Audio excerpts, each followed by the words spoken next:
obrigado. Nós estamos a chegar ao fim. E Ricardo, não se preocupe que ninguém lhe vai dar com um pau aqui à saída.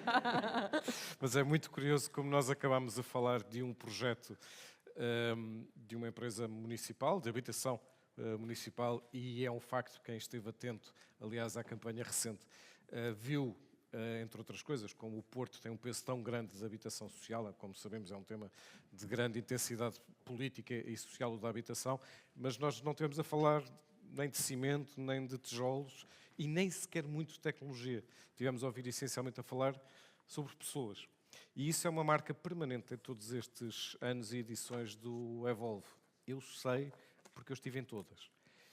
E ao estar em todas, incluindo nesta, eu consigo não apenas fazer uma avaliação, se quiserem, como é que eu vejo o dia de hoje face à experiência que tenho, mas também como é que eu prevejo que sejam as próximas edições, porque, como ouvimos, o Evolve vai continuar no Porto, vai continuar em Lisboa, e pessoas é sempre a palavra que eu ouço aqui mais falar, sempre. Não é IA, não é tecnologia, é sempre o foco nas pessoas. E como dizia logo no princípio a Sandra Fazenda Almeida, falando deste Evolve enquanto um sítio, um local, um projeto feito para energizar empresas, já é até bebés Evolve, portanto, projetos que aqui nasceram e que, entretanto, cresceram, se autonomizaram e se afirmaram, e isso ainda foi do tempo pré-inteligência artificial. Não foi há muito tempo, mas foi do tempo pré, no sentido da sua aplicação e operacionalização corriqueira. Mas acabámos, claro, por falar muito de inteligência artificial. O Paulo Cardoso do Amaral, aliás, pronunciou isso, ele sabe porque ele conhece os projetos, pronunciou como nós íamos ouvir falar de inteligência artificial e de projetos que misturam a inteligência artificial com formas mais clássicas, processos mais clássicos. Ele que viu a IA na fase do laboratório, depois viu a IA na fase da promessa e agora vê a IA na fase da realidade e lança o alerta sobre a coisa está a complicar-se. Porque há muitas coisas que já estão nas mãos da tecnologia e isso coloca primeiro o tema da confiança e o tema da confiança coloca o tema da responsabilidade. E isto, curiosamente, evoca ou ecoa as palavras dos três economistas que ontem ganharam a atribuição do Prémio Nobel da Economia, porque os três falaram, os seus processos são, ou aquilo que os fez notabilizar, é sobretudo a ligação entre o desenvolvimento tecnológico e a inovação tecnológica e o desenvolvimento económico e o crescimento económico, e eles fazem precisamente, entre outras coisas, falam da destruição criativa, etc., mas eles fazem um foco sobre os riscos que existem na inteligência artificial. Falam do risco de concentração em poucas empresas do controle da inteligência artificial, o risco de winner takes it all, ou pior ainda, winner takes too much. Falam do risco da destruição de emprego, não apenas do emprego indiferenciado, que era o que nós dizíamos até há pouco tempo, mas já da destruição de emprego muito qualificado. Falam, por exemplo, também dos riscos de as instituições ou não regularem, ou regularem demais. Isso é o caso clássico, é um dilema clássico, aliás, que nós ouvimos aqui também na Anacom, de como a regulação, a ausência de regulação, deixa tudo à solta, mas o excesso de regulação trava a inovação, eles falam disso.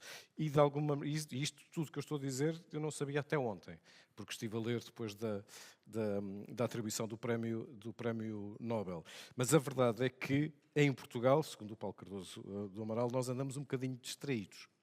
Distraídos do ponto de vista político, porque é preciso lei, avisa ele. E a verdade é que nós vimos aqui casos de serviço do setor público e casos que levantam, por exemplo, não apenas os temas clássicos da segurança, mas até os temas da soberania, como foi o caso do projeto da Marinha, um projeto muito interessante, mesmo que, e esta frase também é normalmente aqui dita, a tecnologia no fim do dia, ou no final, é uma commodity. E, portanto, lá está, o que conta são as pessoas. E agora é preciso integrar a inteligência artificial nos processos das pessoas, em vez de integrar as pessoas nos processos de inteligência artificial.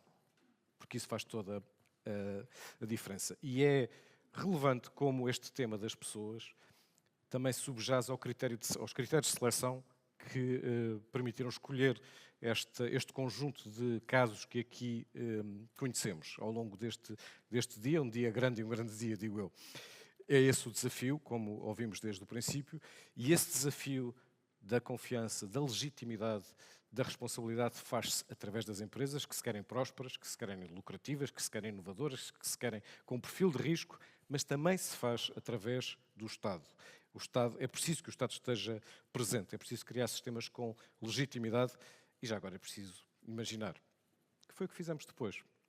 Foi ter acesso à imaginação dos outros, se quisermos, e inspirar a nossa própria. Vimos muitos casos em diferentes fases desde pré-deployment a pós-deployment. Logo o primeiro, um caso da NOS e da Derdata de automação inteligente, foi curioso porque a página instantes surge esta pergunta. Quando é que se passa para o humano? Não era uma questão filosófica, não era uma questão, era uma questão prática. Como é que naquele processo específico, qual é o momento em que é preciso passar da máquina para o humano, considerando que o mecanismo Human in the Loop é essencial para assegurar o controle e o feedback, naquele caso específico, para assegurar a otimização das soluções. Num sistema de volume e num sistema crítico, isso é fundamental, porque o humano é o garante da qualidade do sistema. Depois veio o segundo projeto. E o segundo projeto da Claranet e do Grupo Pestana, portanto, de turismo. Nós vimos hoje muitos setores muito diferentes. O tema já era outro. O tema era como é regrar, disciplinar uma utilização espontânea de modelos de LLM, de inteligência artificial, que estava a ser feita pelos colaboradores do grupo, e o problema ali era o problema até da segurança. Como é que se garantia a segurança dos dados? E a primeira solução foi parar tudo. Foi bloquear. Mas apenas para ganhar tempo, porque ao mesmo tempo iniciou-se um novo processo, desenvolveu-se um processo de inteligência artificial generativa, e isto numa empresa, é bom sublinhar, enfim, que como todas lá está, lida com pessoas, mas uma empresa de turismo, um grupo tão grande como este, naturalmente trabalha efetivamente e apenas para pessoas. E, portanto, precisa não apenas que elas estejam satisfeitas e que façam boas reviews nas redes sociais, mas sobretudo que voltem, porque esse é o principal indicador de satisfação que elas têm. E para isso, para implementar estes sistemas, foi preciso formação, mas também foi preciso criar awareness, consciencialização da inteligência artificial, porque, e eu estou a citar este caso específico, porque ele é provavelmente ampliável a muitas outras empresas. As empresas têm, lá está, pessoas, e as pessoas são diferentes, e podemos categorizá-las na sua relação com projetos de inteligência artificial como aquelas que adoptam, aquelas que se adaptam e aquelas que resistem por estranheza, por dificuldade de adaptação. E lá está, mas além de formação é preciso dar tempo para adaptação e consciencialização a essas pessoas. Bom, mas há situação mais delicada e mais humana do que na saúde. Nós vimos aqui vários casos na saúde. Começámos logo por um projeto da Glint com a ULS de São José, que aliás abrange vários hospitais, não apenas o São José, de melhoria de registro, do registro clínico estruturado, nomeadamente na obesidade. E eles explicaram-nos como é que começaram pela monitorização da confiança e passaram agora para a monitorização dos resultados. E depois, logo de seguida, vimos outro caso na saúde, um caso diferente, de GenAI, nos cuidados oncológicos da Fundação Champalimau, um projeto com a Deloitte, com um ângulo curioso, que era de como a tecnologia está a libertar os médicos para o contacto humano. Porque em vez de estarem com os olhos no computador a preencher dados enquanto ouvem os pacientes, estão, na verdade, a conseguir olhá-los de novo, olhos nos olhos. Como foi dito, vamos voltar ao bloco de notas, é o Dr. in the Loop. Bom, e quando as coisas correm mal? Quando as coisas, ou pelo menos, correm riscos de correr mal? Vimos aqui vários casos. Vimos um caso de Disaster Recovery, o da Mondalti com a HPE, que nos lembraram de uma coisa, enfim, quase uma tautologia, como sabemos, de todas as empresas, ou quase todas as empresas, têm medo de ataques. Têm medo de acordar de manhã e ouvir a notícia de que o sistema está parado. Seja por intrusão, malware, por hacking, ou até por falhas de energia. E nessa altura a pergunta a fazer é o que é que perdemos, o que é que recuperamos E quanto tempo e em que condições de qualidade é que voltamos a ter aquilo que conseguimos recuperar? Sabendo nós que quem nada fez, só pode confiar na sorte. Nada mais do que isso, que não se previu. E aqui vimos esse projeto, ou vimos um projeto que se está preparado. O caso da Marinha, já falei nele há bocado, é um caso, de facto, muito curioso. Eu acho que é um caso espetacular. Porque é um caso que ainda está numa fase de experimentação operacional, ele é relativamente recente, ele permite ou visa combater o narcotráfico através de alarmística preditiva, e o que é mais importante é a predição, portanto é conseguir prever, ou predizer, não sei qual é o verbo adequado, que nestas condições, provavelmente amanhã às X horas, numa determinada costa, ou numa determinada praia na costa, pode acontecer um desembarque de uma lancha com droga, é disto que estamos a falar, e é feito não apenas através da observação baseada em drones, em streams de imagens e sensores, mas é feito sobretudo através da interpretação em condições de qualidade de todos esses dados transformados em conhecimento.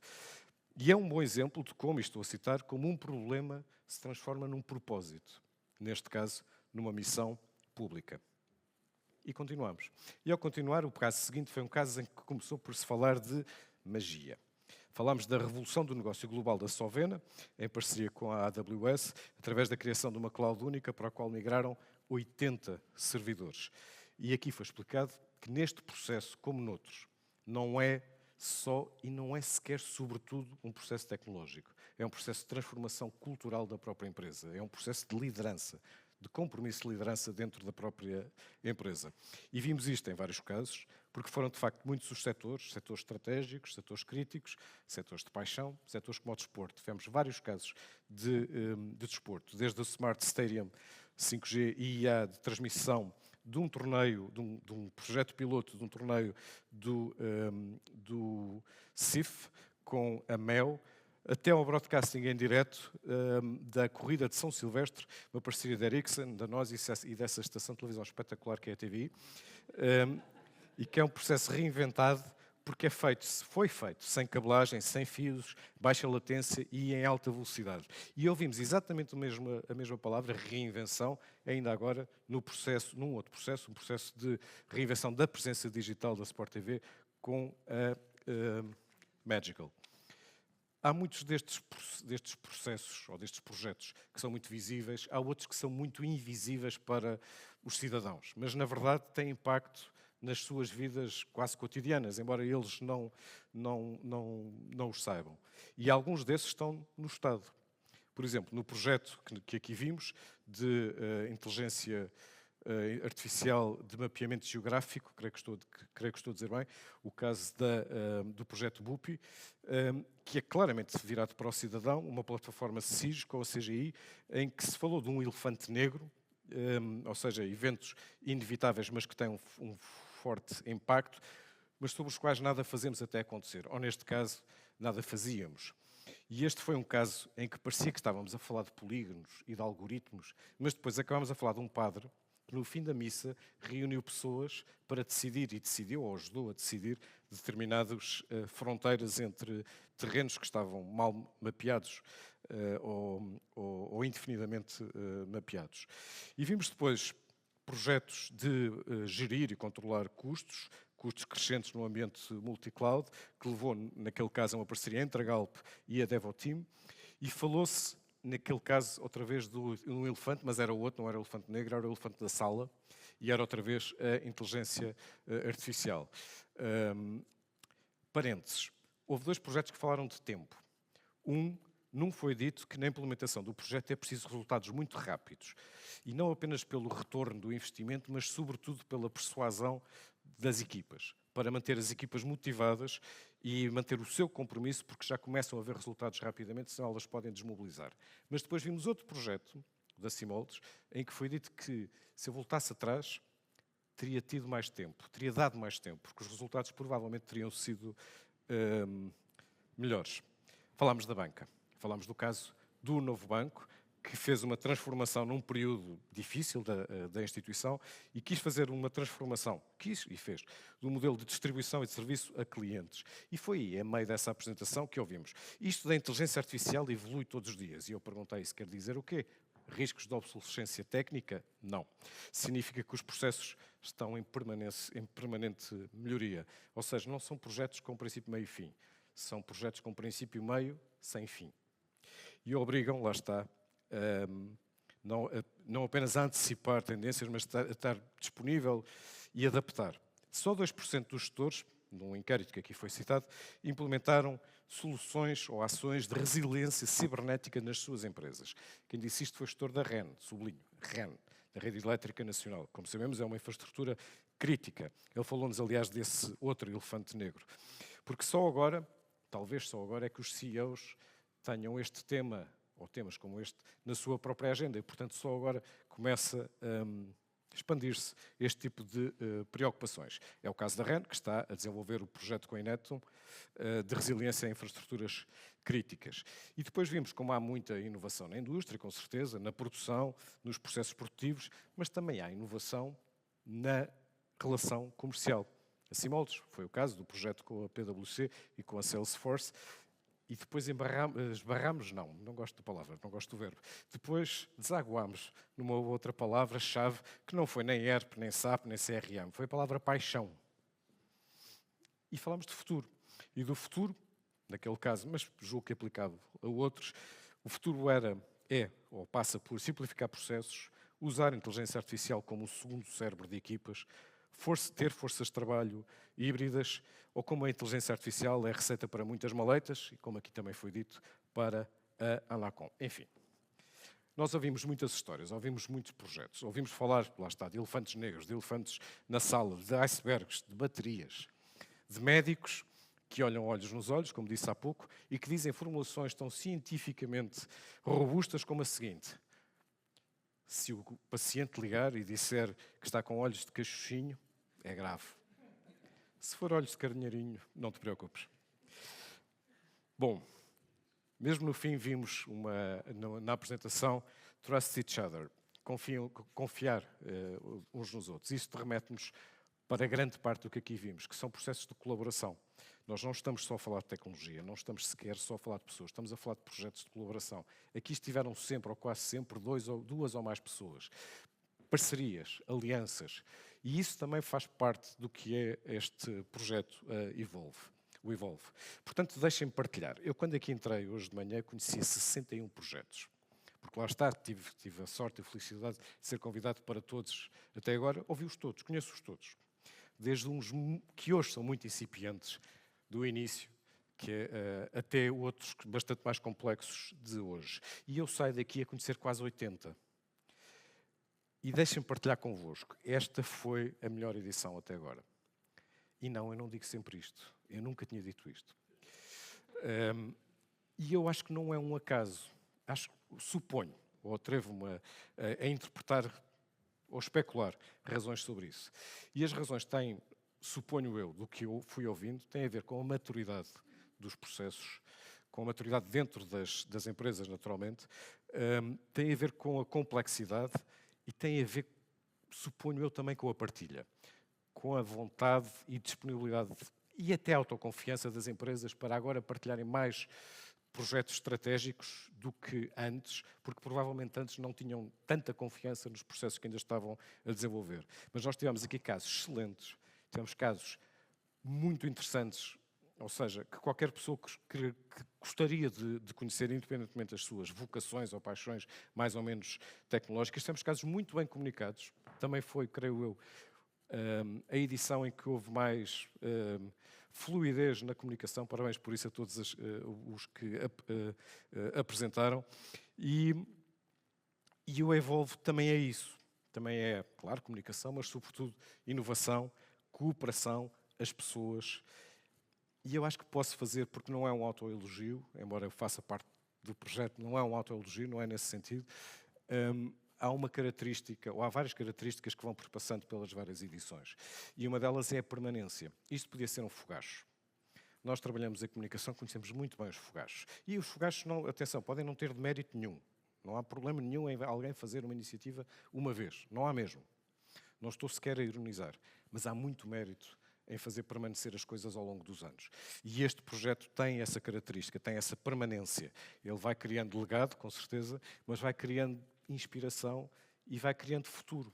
E é por isso que eu prevejo que as próximas edições ainda sejam melhores do que esta, porque essa é claramente a tendência, não apenas do projeto em si, mas de todos os projetos que aqui desaguam, com cada vez mais histórias, com boas histórias, com histórias boas, com histórias cada vez melhores. Parabéns por isso e muito obrigado.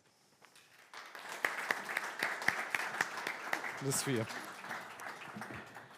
Resta-nos a desejar uma ótima tarde, votos de momentos de inspiração. Nós começámos no início a dizer que nós próprios nos sentimos inspirados. E é mesmo verdade, porque nós, enquanto estamos a ouvir o caso um do outro, acabamos por também estar concentrado no caso que nem vou analisar, mas de facto tem-nos despertado cada vez mais e mais atenção. Os casos deste ano são de facto surpreendentes e acho que nos agarraram os dois à cadeira, com os nossos ouvidos, a tentar perceber o que é que se passava aqui nesta sala. Não é apenas um ponto de encontro, o Evolve é também um ponto de partida nesta transformação digital que, como tu dizias, não tem fim. Tem princípio, tem meio, tem outro meio, mas não tem fim e, portanto, esperamos que sigam também com esse ponto de partida para inspirações, para novos projetos, para o ano eventualmente estarmos aqui a dizer aí sim que estamos novamente na melhor edição de sempre. Muito obrigado. Muito obrigada a todos.